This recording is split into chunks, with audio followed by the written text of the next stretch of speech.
नमस्कार, मैं सुनील वर्मा आपका स्वागत करता हूं रिजल्ट मित्रा के प्लेटफॉर्म पर। अगर आप यूपीएससी सीएससी अर्थात सिविल सेवा परीक्षा की तैयारी कर रहे हैं और आप दो गलतियां कर रहे हैं। पहली गलती कि आपको सिलेबस याद नहीं है फिर भी आप तैयारी कर रहे हैं, और दूसरा टॉपिक को इंटरलिंक नहीं कर रहे हैं, अर्थात एक विषय को दूसरे विषय के साथ जोड़कर अगर आप नहीं पढ़ रहे हैं तो यह जो दोनों गलतियां हैं आपके ऊपर भारी पड़ सकती है। आइए इन गलतियों को थोड़ा सा डिटेल में जाकर समझने का प्रयास करते हैं। जब आपको सिलेबस याद नहीं होता तो दरअसल आप किसी टॉपिक के इंपॉर्टेंस को समझ ही नहीं पाते। आपको पता ही नहीं चलता कि कोई टॉपिक कहां कहां पर यूज हो सकता है। फॉर एग्जाम्पल कि एक टॉपिक है एग्रीकल्चर का। अगर आपको सिलेबस याद होगा तो आपको यह पता चलेगा कि भाई एग्रीकल्चर तो हमें ज्योग्राफी में भी पढ़ना है ना, मेंस के जीएस पेपर फर्स्ट में भी पढ़ना है। हमें जो है कि एग्रीकल्चर को इकोनॉमी वाले सेगमेंट में भी पढ़ना है, या हम एग्रीकल्चर के चैप्टर को साइंस टेक में भी हमें पढ़ना है। ठीक इसी तरह से इन्वायरमेंट इकोलॉजी में भी पढ़ना है। तो जब आपको सिलेबस याद नहीं होता तो आप किसी टॉपिक के इंपॉर्टेंस को समझ ही नहीं पाते। आपके सामने जो भी कंटेंट है आपको यह नहीं पता इसको हमें यूज कहां करना है। जैसे आपको मसाले दे दिए जाएं कि भैया इससे बहुत अच्छी सब्जियां बन सकती हैं, और आपको यही नहीं पता है कि जो मसाला है वो कहां पर यूज होगा, तो मसाला क्या हो गया, खराब हो गया। तो सिलेबस याद रहने से जैसे ही कोई टॉपिक आपके सामने आता है तुरंत आप उसको कनेक्ट कर पाते हैं कि अच्छा ये टॉपिक हम जब पढ़ेंगे तो हमारे ये सेगमेंट कवर हो जाएंगे, हम इन विषयों को जोड़कर पढ़ेंगे। तो सिलेबस याद होने से आपका जो इंटरलिंकिंग अप्रोच है वह बेहतर हो जाता है।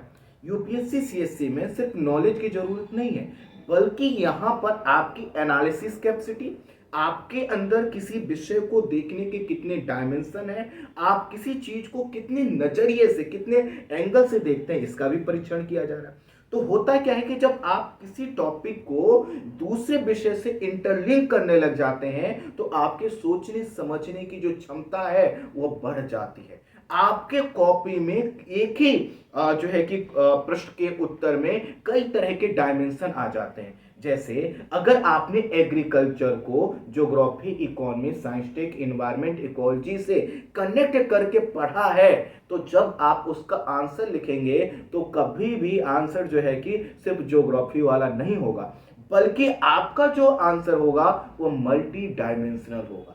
और मल्टी डायमेंशनल आंसर ही क्या होते हैं, आपको टॉपर बनाते हैं, आपकी सफलता को सुनिश्चित करते हैं।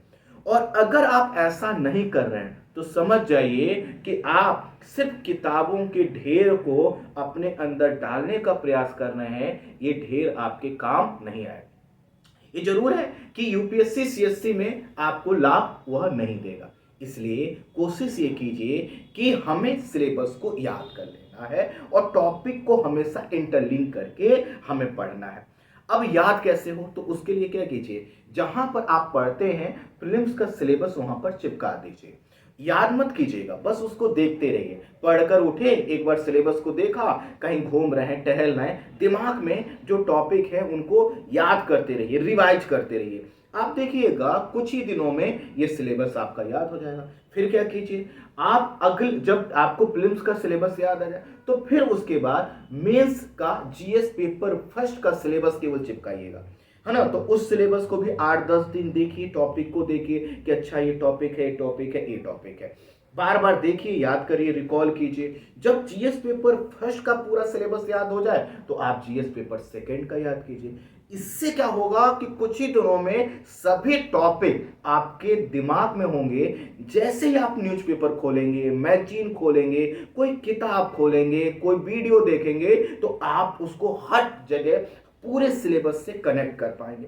आप न्यूज़पेपर खूब पढ़ते हैं लेकिन आपको पता ही नहीं है कि कौन सा न्यूज कहां पर काम आ सकती है। क्यों? क्योंकि सिलेबस याद नहीं है। दूसरा, कई बार लोग क्या करते हैं कि जब भी कोई विषय पढ़ते हैं तो सिर्फ उसको उस विषय के नजरिए से पढ़ते हैं, लेकिन जब आप इंटरलिंक कर कर सभी चीजों को एक साथ पढ़ेंगे तो आपको पता चलेगा कि ज्योग्राफी और इन्वायरमेंट अलग नहीं है, एक साथ जुड़े हुए हैं। इन्वायरमेंट इकोलॉजी साइंस टेक से अलग नहीं है, वो बहुत हद तक उससे जुड़ा हुआ है। ठीक इसी तरह से इकोनॉमी इन विषयों से जुड़ी हुई है और इनका इतिहास भी क्या है, इतिहास से जुड़ा हुआ है। तो सभी चीजें जुड़ी हुई है। इसलिए जब भी पढ़िए हर टॉपिक को दूसरे टॉपिक के साथ इंटरलिंक कीजिए और सिलेबस को याद कर लीजिए।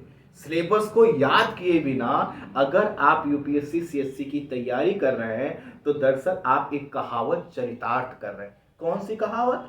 कि भैया हम युद्ध लड़ने जाएंगे, हमने अपने आप को सैनिक घोषित कर दिया, लेकिन युद्ध के नियम तो हमने सीखे ही नहीं। हमने तलवार कैसे चलाई जाती है ये सीख लिया, लेकिन बचाव कैसे करते हैं हमने ये सीखा नहीं। तो युद्ध के कौशल को पहले सीखना होता है और युद्ध के कौशल को सीखने के लिए हमें अपने आप को उन परिस्थितियों में ढालना होता है, उस तरह का प्रशिक्षण हमें प्राप्त करना होता है। तो आप क्या कर सकते हैं? सिलेबस को याद कर लीजिए, टॉपिक को इंटरलिंक कीजिए, अर्थात ज्योग्राफी को आप जो कि इकोनॉमी से इंटरलिंक कीजिए, इन्वायरमेंट इकोलॉजी से इंटरलिंक कीजिए, उसको जो है कि साइंस टेक से इंटरलिंक कीजिए, साइंस टेक को आप इन विषयों से। तो जब सभी टॉपिक को इंटरलिंक करेंगे ना तो जो किताबों का ढेर है जो आपको डराता है वो डराएगा नहीं, आपके सभी टॉपिक को एक दूसरे से जोड़कर उसे इंटरेस्टिंग बना देगा। आई होप आप समझ पाए होंगे। मिलते हैं नेक्स्ट वीडियो में। Thank you so much.